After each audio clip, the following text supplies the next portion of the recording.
Mark Cancian, welcome to the Dispatch podcast.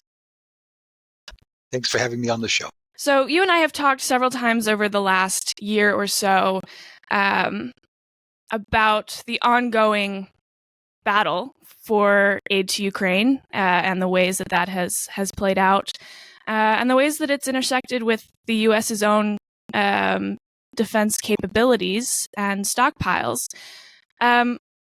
You are someone who knows about which you speak because of your background. Would you mind just briefly explaining to our listeners sort of where you come from on this issue?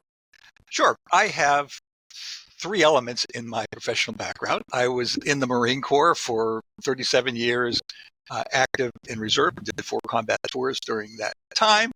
I was in the Pentagon as a senior civilian, looking staff that overlooked military forces and acquisition. And then for the last 8 or so years, I've been at the Center for Strategic and International Studies, which is a think tank in Washington, D.C., where I write about military operations, forces, and budgets. So obviously the sort of preeminent issue over the last 2 years, as we're approaching the 2-year anniversary of the war with Ukraine, has been how the U.S. will respond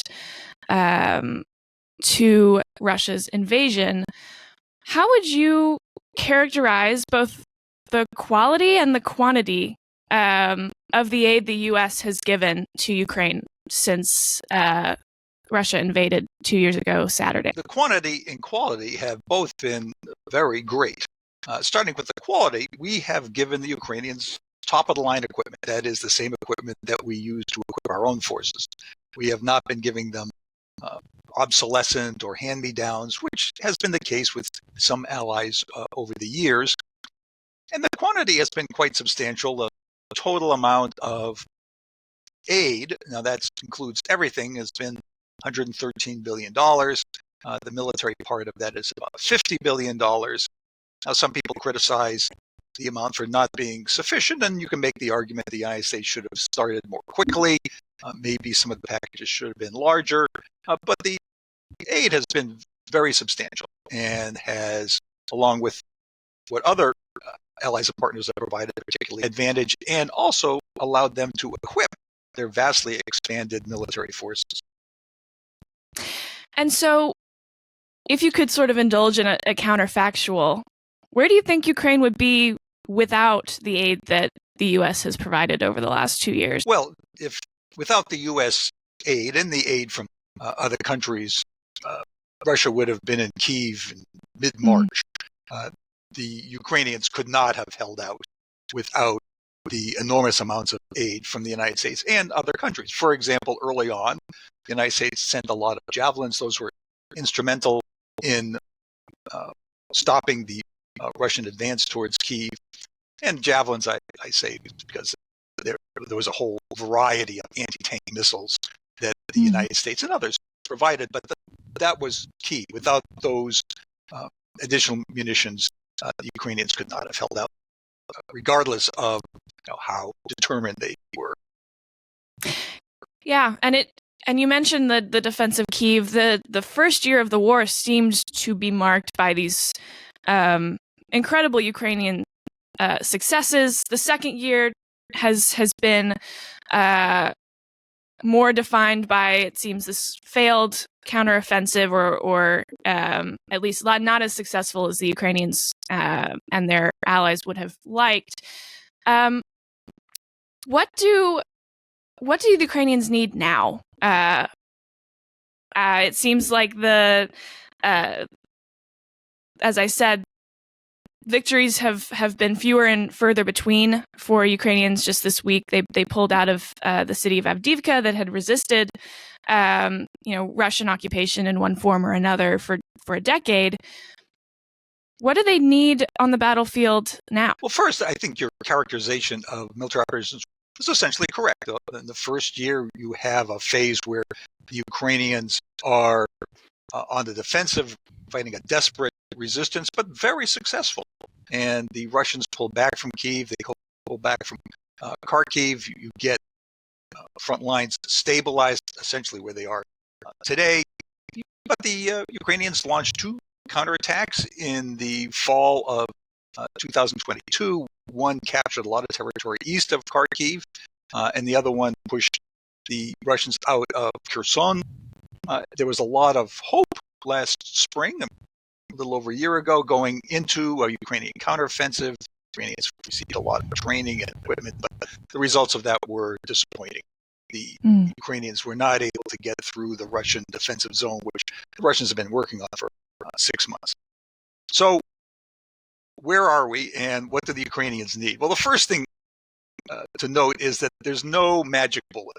There's no piece of equipment that we can give the Ukrainians that will allow them to break through the Russian lines or will be a shortcut to victory.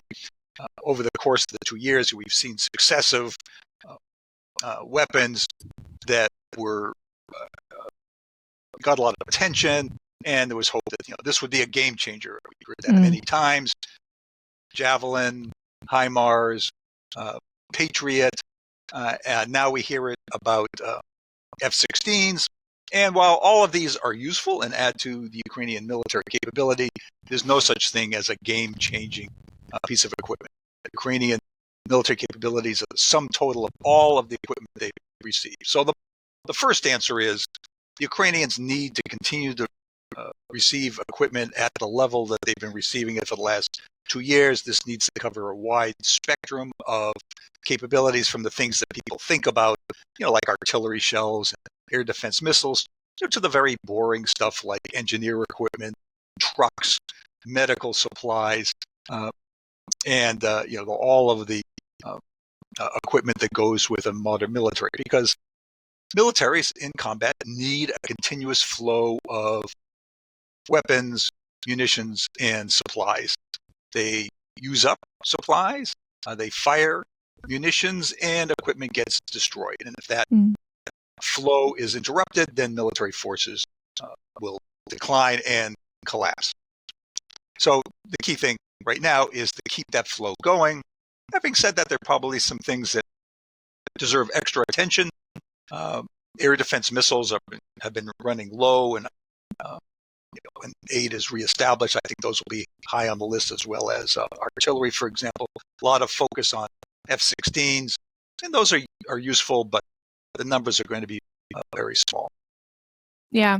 Would you put into context for us, you mentioned artillery. It has often been said that this is a very artillery-heavy war. What are sort of the frontline conditions we're talking about that makes this an artillery-heavy war? And when we say artillery-heavy, how many rounds are we talking about? If you have some numbers to sort of put around these phrases that we throw around when we talk about this war? Yes, it is an artillery-heavy war, and that, I think, surprised most observers. There was a lot of talk about future ground combat being long-range precision strike, and those capabilities have been very important. But what we're seeing on the front line looks a lot like World War I. You've got trench lines and strong points, and the extensive use of unguided artillery projectiles. And to give you a sense about the numbers, the Ukrainians, particularly at the height of the counteroffensive, were firing something like 200,000 rounds per month. And to put that into perspective, before the war, the U.S. was producing about 100,000 rounds per year. The United States has now bumped that up, probably at about 30,000 rounds per month, but nowhere near the expenditures that the Ukrainians have required. The United States has sent something like 1.5 million rounds, and the Europeans have sent many also. But this is a race about whether U.S. Europeans can increase their production in order to sustain the Ukrainians. To look at the other side, the Russians. The Russians and the Soviets before them never threw anything away. So they had mountains of artillery shells and old tanks and old vehicles. We're seeing a lot of those on the battlefield. But they were firing something like 1 million rounds per month. So between the Ukrainians at maybe 200,000, the Russians at 1 million, that gives you a sense about just how much artillery fire there was. And do you think that the Russians can sustain that high level of artillery fire? The short answer is no, not at that level of 1 million a month. Even the Russian stocks get low. Now they are getting additional artillery munitions from the North Koreans, and that has helped. They've increased their own production. It's a little hard to say where they'll end up at, but maybe in the 300,000 to 500,000 per month, more than the Ukrainians, but not at the level that they were firing at the first 2 years. And so we've sort of talked around it, but it is anyone listening to this likely knows that a supplemental aid package for Ukraine is stalled in Congress. It passed the Senate, but it's not clear what its fate is in the House, whether it will be taken up when they come back from recess, which we're recording this on Tuesday morning. The House is currently in recess.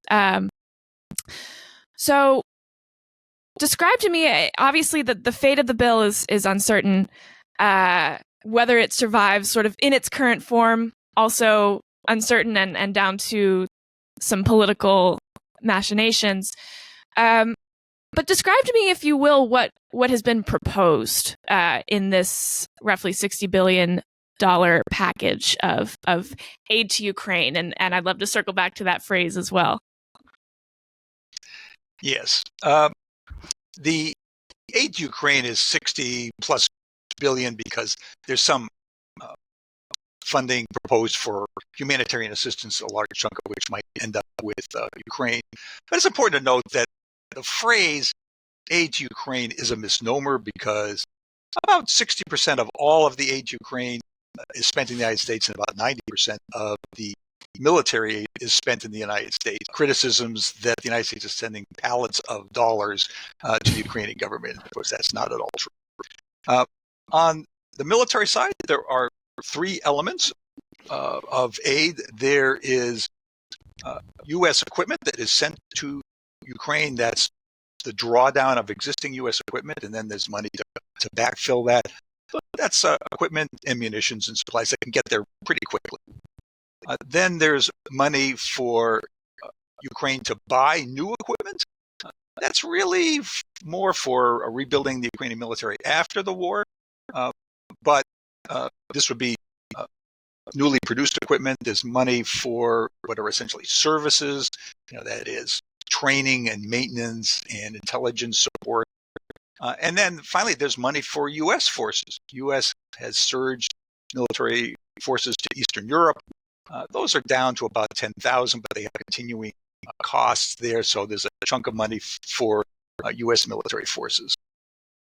In addition, there are 3 other pieces. One piece is humanitarian assistance, and some of that is in Ukraine itself. Some of it is in Eastern Europe and around the world to mitigate the effects of the war in Ukraine. And then some chunk of it is spent in the United States for Ukrainian refugees. And then finally, there's a small chunk of money that goes to other U.S. agencies, like the Treasury gets some money to enforce sanctions. Oversight groups get money, to make sure that the aid is spent appropriately. And so you mentioned as part of this package the presidential drawdown authority. Could you describe a little bit more what that mechanism is, and start there, and we'll talk about that mechanism. Yes, the presidential drawdown authority is often very confusing. It's a provision that's been around since the early 1960s, although it's been at a very low level, like $100 billion a year, mostly giving obsolescent equipment to allies and partners. But for the war in Ukraine, that authority has been greatly increased. And in every aid package, there's a provision that says that the president is authorized to provide to Ukraine up to X billion dollars worth of U.S. military equipment. Now, Congress also provides money to backfill. Now, there's no requirement in the statutory language to backfill equipment, but of course, the numbers here are so large that the Pentagon needs that money. There's a little risk because of the gap between the time when you send some piece of equipment to Ukraine and when you get a replacement, but the Pentagon has made a judgment that is acceptable. The great advantage of the drawdown authority is that equipment can get there very quickly. You don't have to wait for production coming out of the defense industry, which takes years. You can take stocks immediately. Some of it will arrive within a couple of weeks. Some of it may take several months, but it arrives pretty quickly. And that's very important for the Pentagon announced today that they are providing $250 million worth of aid to Ukraine. It's that drawdown authority in addition to commitments for new production. And if I'm remembering correctly, the last time we had one of those drawdowns was late December of last year. Correct me if I've missed this, but is that still money being used that was appropriated in September of 22? Is that the last time we had a supplemental for Ukraine?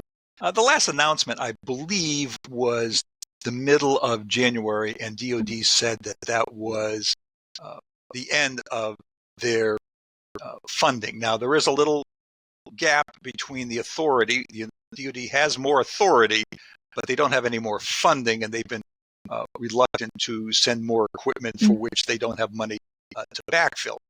The funding comes from the last supplemental, which was actually a year ago. I believe it passed in December as part of the omnibus. There hasn't been another supplemental since then. The administration proposed one in August. That sort of went nowhere, and then they proposed a large supplemental of $106 billion covering Ukraine, Taiwan, Israel, and the border. And I believe that came out in October. And so you just mentioned the other two countries involved in the original supplemental request, Taiwan and Israel, or the Indo-Pacific and Israel, if you prefer. It's clear that the U.S. is thinking about more than just Ukraine. It's thinking about the ongoing war between Israel and Hamas in Gaza, and also a potential future war between the U.S. and China if China invades Taiwan. So you've laid out sort of what the Ukrainians are using, what they need: air defense, artillery. Are any of in the Venn diagram of these three theaters? Are there any weapons or munitions that are in the overlap of that Venn diagram that both Israel and Ukraine, or Israel and Taiwan, or Taiwan and Ukraine will all need? Yeah, this is a question that has been asked frequently because there's concerns about whether the United States can support three allies at the same time. It's important first to step back and note that our aid packages for Ukraine are by far the largest. Looking back 2 years and looking ahead, because that's a much larger war, and of course it pits two nation states against each other. The Israelis have about $14 billion of aid in this proposed supplemental. Most of that is for the future, that is rebuilding the Israeli military post-war and developing certain kinds of weapons, particularly air defense weapons. There's a little money for current operations. There's some overlap with Ukraine. Fortunately, not too much. There are precision air-drop munitions, for example. The Israelis have needed a lot of those. Ukraine also has used some, but because their air force is quite small, and the United States inventory of these munitions is quite large, that has not been much of a constraint. They have asked for artillery ammunition, and of course that is something that the Ukrainians need. On the other hand, the Israelis have needed Iron Dome, which is an air defense system that the Ukrainians don't use, so that has not been a problem.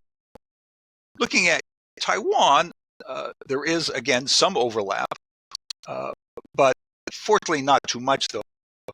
Any conflict in the Western Pacific would mostly be an air and naval conflict, whereas what we're seeing in Ukraine is mostly a ground conflict. So the Taiwanese need air-delivered munitions, long-range precision anti-ship munitions, for example. And Ukraine really does not need those, or at least not in very large quantities. There is some overlap because the Taiwanese are now focusing more on their ground forces, so they're asking for HIMARS, for example, and rocket munitions, as well as things like Javelin. And there is some overlap, and the Taiwanese are probably going to have to wait since they are not currently in military operations. And we've alluded to it several times, but we're talking about stockpiles and inventories that the U.S. has that aren't static. I mean, they can obviously be depleted, but they can also grow. How has the defense industrial base, as we refer to it, reacted to this sort of conflagration of armed conflict in the last 2 years, and as well as the potential for armed conflict in the future? Well, that's a key element because with time, all of these shortfalls can be made good. We were talking a minute ago about this Venn diagram and what the Ukrainians need, what the Israelis need, and what the Taiwanese need. And with enough time, the defense industrial base can produce enough equipment for all of them. The problem is that you have two wars that are ongoing. Taiwanese are very nervous. So what the United States has tried to do is to expand production in its defense industrial base. The problem there is that before this war, the war in Ukraine, the industrial base had been sized and designed to produce weapons and munitions efficiently at peacetime production rates. When the Cold War ended, there was something called the Final Supper, where the Secretary of Defense got the defense industry together and said, the budgets in the future are not going to support all of you. You need to consolidate and downsize for this post-Cold War environment. And they did that in a big way. And as a result, they squeezed out all of the excess capacity and focused on producing at peacetime production rates. And the reason they did that, of course, is for efficiency, but also, many outside critics, when they see extra capacity, they say, that's wasteful. You have a factory that can make 200 widgets a year, and you're only buying 100, that's waste. The problem is that wasteful excess is also very useful for surge capacity. So when we went into the war in Ukraine and it became clear that we were going to have to surge production, there wasn't much there. I mean, there's some production capacity. So several things have happened. First, the Department of Defense has asked for more money to put into the industrial base to expand production. They've also asked for and received from Congress permission to do what are called multi-year contracts, so that defense industry has a commitment for future production and therefore is willing to make investments in their facilities. One of the concerns that industry had articulated was essentially, show me the money. In other words, DoD, you tell me that you want more production, but we are unwilling to expand our facilities without being confident that the orders will be there in the future. Otherwise, in a year, this war may end, and we have these expanded facilities which are now considered wasteful by many. So they wanted that commitment. The multi-year procurement does that. And then DoD has been putting money into its budget plans. They did that for FY24, which came out a year ago. And then when FY25 comes out next month, I expect to see more of that. The problem here is time. We have been able to increase production of some items. We were talking about artillery previously. Before the war, it was down to about 8,000 rounds per month. Now it's up to about 30,000 rounds per month, and this is 155 millimeter. The United States wants to get up to 90,000, but that's going to take another year or two. So when we talk about sort of individual weapons, it seems to me that there's probably a line somewhere where someone at the Pentagon says, we would prefer if, the number of 155 millimeter artillery in our stockpiles didn't dip below this level. On how many things or how many pieces of material might you say we're getting close to those levels? And is there any sort of give and take on the amount of risk that the Pentagon is willing to take on as we wait, as you say, for these shortfalls to be made good? Well, this is a very sensitive question you put your finger on. The numbers are classified, but we can infer some sense about where those lines are. And to take one example, Javelin, which we gave a lot of to Ukraine early on in the conflict, we probably gave them about 40% of our stockpile. And it seems that the Pentagon at that point said, that's as far as we are comfortable going. So since then, we sent whatever our new production is, but not dipping further into our stockpile.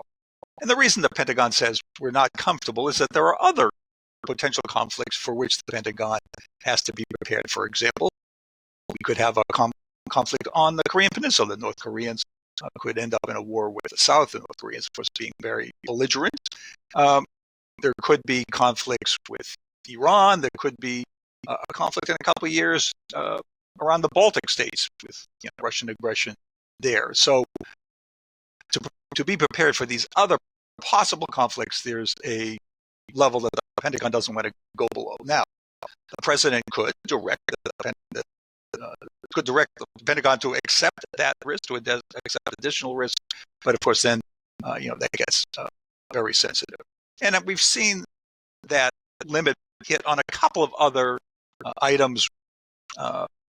For example, Stingers, which are air defense missiles. We've seen it on things like artillery and HIMARS, the rocket launchers.